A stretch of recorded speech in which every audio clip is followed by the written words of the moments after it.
Hello guys, welcome back to our channel. അപ്പോൾ ഞങ്ങൾ ഇന്നുള്ള സ്ഥലം എന്ന് വെച്ചാൽ ചെല്ലാനാണ് ഗൈസ്. ചെല്ലാനം കണ്ടക്കടവ് അവിടെയാണ് ഗൈസ്. ഞങ്ങളിവിടെ എത്തിപ്പെടാൻ കുറച്ചൊക്കെ കഷ്ടപ്പെട്ടു ഗൈസ്. കാരണം വെച്ചാൽ ഞങ്ങൾക്ക് വഴിയൊക്കെ തെറ്റിപ്പോയി മൊത്തത്തിൽ. ഇതിപ്പോൾ ഇവിടെ എന്ന് വെച്ചാൽ ചൂണ്ടയിടാനുള്ള സെറ്റപ്പും ഉണ്ട്, ചൂണ്ടയിടാനുള്ള ആൾക്കാരുണ്ട്, പിന്നെ സ്വിം ചെയ്യാനുള്ള സെറ്റപ്പ് ഉണ്ട്, എല്ലാം ഉണ്ട് ഗൈസ്. നല്ല സൂപ്പർ ആട്ടോ. അതെ അതെ, നല്ല വ്യൂ, നല്ല കാലാവസ്ഥ. ഞങ്ങൾ സൺസെറ്റ് എടുക്കാൻ വേണ്ടിയാണ് ആക്ച്വലി വന്നത്. പിന്നെ സൺസെറ്റ് ഞങ്ങൾ വ്ളോഗിൻ്റെ ഒപ്പം സൺസെറ്റ് എടുക്കണം എന്നാണ് വിചാരിച്ചത് ഗൈസ്. പക്ഷെ അതിന് നമുക്ക് പറ്റിയില്ല. ഇപ്പോൾ വന്നിട്ട് ഞങ്ങൾ സൺസെറ്റ് മാത്രമായിട്ട് ഞങ്ങൾ എടുത്തിട്ടുണ്ട്. ആ വീഡിയോ ഞങ്ങൾ അപ്ലോഡ് ചെയ്യാം. ഞങ്ങൾ ചൂണ്ടയിടാൻ വന്നതാണ്. അപ്പോൾ ഞങ്ങൾക്ക് ചൂണ്ടയിടണത് നമ്മൾ വീഡിയോ സെറ്റ് ആക്കാം. പക്ഷെ ചൂണ്ടയില്ല, ഞങ്ങൾ ചൂണ്ടയിടണ വീഡിയോസൊക്കെ അപ്ലോഡ് ചെയ്യാം ഗൈസ്. അപ്പോൾ ഗൈസ്, ഞങ്ങളിപ്പോൾ ഒരു വാക്ക് വേയിൽ എത്തിയിട്ടുണ്ട്.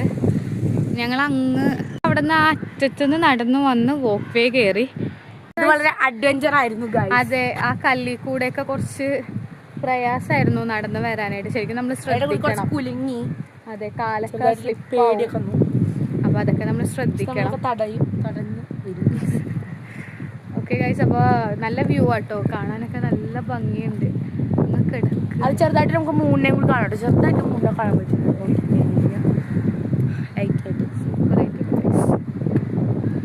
നല്ലൊരു കാം ആൻഡ് പീസ്ഫുൾ ആയിട്ടുള്ള സ്ഥലമാണ് അല്ലേ? യെസ്. ഇവിടെ ചുറ്റും വീടുകളൊക്കെ ഉണ്ട് കേട്ടോ. പച്ചപ്പാണ്. ഒരു സൈഡ് കടൽ, ഒരു സൈഡ് പച്ചപ്പാണ്. Beautiful place. നല്ല കുറച്ച് സമാധാനമൊക്കെ ആഗ്രഹിക്കണവരല്ലേ, നല്ല പീസ്ഫുൾ ആയിട്ടൊക്കെ ഇരിക്കണമെങ്കിൽ കൊച്ചിയിൽ വന്ന് ചെല്ലാനം അല്ലേ? ചെല്ലാനത്ത് വന്നിരിക്കുക. അടിപൊളി സ്ഥലമാണ്, എന്തുകൊണ്ടും അടിപൊളിയാണ്.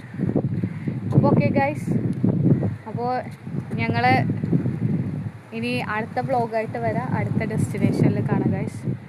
ഓക്കെ, ടാറ്റാ.